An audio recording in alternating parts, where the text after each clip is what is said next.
जय महाकाल। आज हम आपको शिव महापुराण शतरुद्र संहिता में शिव जी के किरातावतार के प्रसंग में आपको कथा सुना रहे हैं। आप लोग जरूर सुनिए, ज़्यादा से ज़्यादा इस वीडियो को और लाइक एंड कमेंट जरूर कीजिए।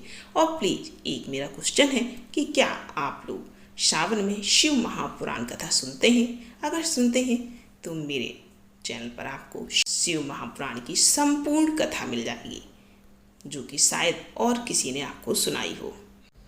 तदंतर पार्वती जी के विवाह प्रसंग में हुए जटिल नृतक तथा द्विज अवतारों की फिर अश्वत्थामा अवतार की बात कहकर नंदीश्वर जी आगे कहते हैं, बुद्धिमान सनत कुमार जी, तुम पिनाकधारी भगवान शिव के किरात नामक अवतार का वर्णन सुनो। उस अवतार में उन्होंने मूक नामक दैत्य का वध किया और प्रसन्न होकर अर्जुन को वर प्रदान किया। जब दुर्योधन ने महाबली पांडवों को जुए में जीत लिया था, तब वे सती साध्वी द्रौपदी के साथ द्वैत वन में चले आए। वहीं वे पांडव सूर्य द्वारा दी हुई बटलोई का आश्रय लेकर सुखपूर्वक अपना समय बिताने लगे। प्रियवर, उसी समय सुयोधन ने आदर पूर्वक मुनिवर दुर्वासा को छल करने के प्रयोजन से पांडवों के निकट जाने के लिए प्रेरित किया। तब महर्षि दुर्वासा अपने 10,000 शिष्यों के साथ आनंद पूर्वक वहां गए और पांडवों से मनोअनुकूल भोजन की याचना की। तब उन सभी पांडवों ने उनकी प्रार्थना स्वीकार करके दुर्वासा आदि तपस्वी मुनियों को स्नान करने के लिए भेजा। मुनीश्वर इधर अन्य भाव के कारण वे सभी पांडव बड़े संकट में पड़ गए और मन ही मन प्राण त्याग देने का विचार करने लगे। तब द्रौपदी ने श्री कृष्ण का स्मरण किया। वे तत्काल ही वहां आ पहुंचे और साग के पत्ते का भोग लगाकर उन सभी तपस्वियों को तृप्त कर दिया। फिर तो महर्षि दुर्वासा अपने शिष्यों को तृप्त हुआ जानकर वहां से चलते बने। इस प्रकार श्री कृष्ण की कृपा से उस समय पांडव संकट से मुक्त हुए। तदंतर भगवान श्री कृष्ण ने पांडवों को शिव जी की आराधना करने की सम्मति दी। फिर व्यास जी ने भी आकर उन्हें शंकर जी के समाराधन का आदेश देते हुए कहा, शिव जी संपूर्ण दुखों का विनाश करने वाले हैं। वे भक्ति करने से थोड़े ही समय में प्रसन्न हो जाते हैं। इसीलिए सभी लोगों को शंकर जी की सेवा करनी चाहिए। वे महेश्वर प्रसन्न होने पर भक्तों की सारी अभिलाषाएं पूर्ण कर देते हैं, यहाँ तक कि वे इस लोक में सारा भोग और परलोक में मोक्ष तक दे डालते हैं। यह बिल्कुल निश्चित बात है। इसीलिए भुक्ति मुक्ति रूपी फल की कामना वाले मनुष्यों को सदा शंभु की सेवा करनी चाहिए। भगवान शंकर साक्षात परम पुरुष, दुष्टों के संहारक और सत्पुरुषों के आश्रय स्वरूप हैं। जब अर्जुन पहले दृढ़ता पूर्वक शक्र विद्या का जप करें, तब इंद्र पहले परीक्षा लेंगे, पीछे संतुष्ट हो जाएंगे।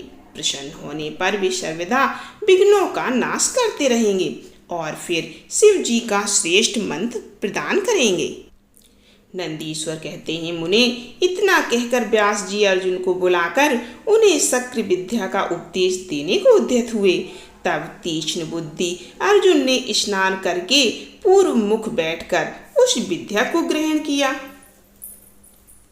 फिर उदार बुद्धि मुनिवर व्यास जी ने अर्जुन को पार्थलिंग के पूजन का विधान बतलाकर उनसे कहा। व्यास जी बोले, पार्थ, अब तुम यहाँ से परम रमणीय इंद्रकील पर्वत पर जाओ। वहां जाह्नवी के तट पर बैठकर सम्यक रूप से तपस्या करो। यह विद्या अदृश्य रूप से सदा तुम्हारा हित करती रहेगी। अर्जुन को ऐसा आशीर्वाद देकर व्यास जी पांडवों से कहने लगे, नृपश्रेष्ठों, तुम सब लोग धर्म पर दृढ़ बने रहो। इससे तुम्हें सर्वथा श्रेष्ठ सिद्धि प्राप्त होगी। इसमें अन्यथा विचार करने की आवश्यकता नहीं है। नारद जी कहते हैं, मुने, इस प्रकार मुनिवर व्यास उन पांडवों को आशीर्वाद देकर तथा शिव जी के चरण कमलों का स्मरण करके वहां से अंतर्ध्यान हो गए। उधर शिव मंत्र के धारण करने से अर्जुन में भी अनुपम तेज व्याप्त हो गया। वे उस समय उद्दीप्त हो उठे। अर्जुन को देखकर सभी पांडवों को निश्चय हो गया कि अवश्य ही हमारी विजय होगी, क्योंकि अर्जुन में विपुल तेज उत्पन्न हो गया है। तब उन्होंने अर्जुन से कहा, व्यास जी के कथन से ऐसा प्रतीत होता है कि इस कार्य को केवल तुम ही कर सकते हो, यह दूसरे द्वारा कभी भी सिद्ध नहीं हो सकता। अतः जाओ और हम लोगों का जीवन सफल बनाओ। तब अर्जुन ने चारों भाइयों तथा द्रौपदी से अनुमति मांगी। उन लोगों को अर्जुन के विछोह का दुख तो हुआ, पर कार्य की महत्ता देखकर सभी ने अनुमति दे दी। फिर तो अर्जुन मन ही मन प्रसन्न होते हुए उस उत्तम पर्वत इंद्रकील पर चले गए। वहां पहुंचकर भी गंगा जी के समीप एक मनोरम स्थान पर, जो स्वर्ग से भी उत्तम है और अशोक वन से सुशोभित था, वहीं ठहर गए। वहां उन्होंने स्नान करके गुरुवर को नमस्कार किया और जैसा उपदेश मिला था उसी के अनुसार स्वयं ही अपना भेष बनाया। फिर पहले मन ही मन इंद्रियों का अपकर्ष करके भी आसन लगाकर बैठ गए।